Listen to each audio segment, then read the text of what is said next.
कहानी का शीर्षक धोखे की परछाइयाँ। अनिल और बबलू दो सगे भाई थे जिनकी जिंदगी एक दूसरे से जुड़ी हुई थी।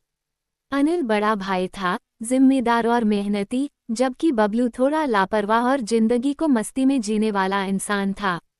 दोनों के माता पिता का बचपन में ही निधन हो गया था और अनिल ने ही बबलू को पाल पोसकर बड़ा किया। दोनों की दोस्ती और भाईचारे की मिसाल हर कोई देता था। वक्त बीतता गया और अनिल की शादी सुनीता से हो गई। सुनीता एक खूबसूरत और समझदार महिला थी जिसने जल्द ही घर को प्यार और खुशी से भर दिया। बबलू भी उनके साथ ही रहता था और तीनों की जिंदगी खुशहाल लग रही थी, लेकिन सब कुछ वैसा नहीं था जैसा दिखता था। बबलू के दिल में सुनीता के लिए हमेशा से एक आकर्षण था जिसे वह छुपाए हुए था।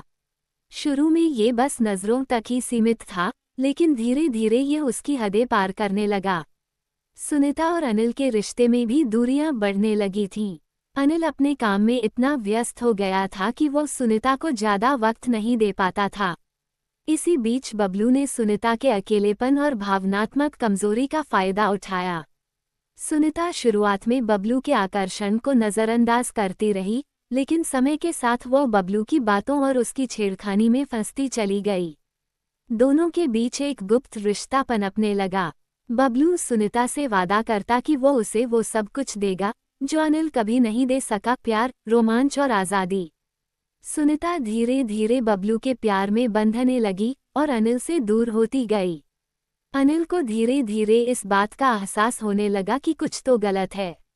सुनीता का बदला हुआ बर्ताव और बबलू का अजीबोगरीब रवैया उसे परेशान करने लगा। एक रात अनिल ने दोनों को एक दूसरे के साथ आपत्तिजनक स्थिति में देख लिया।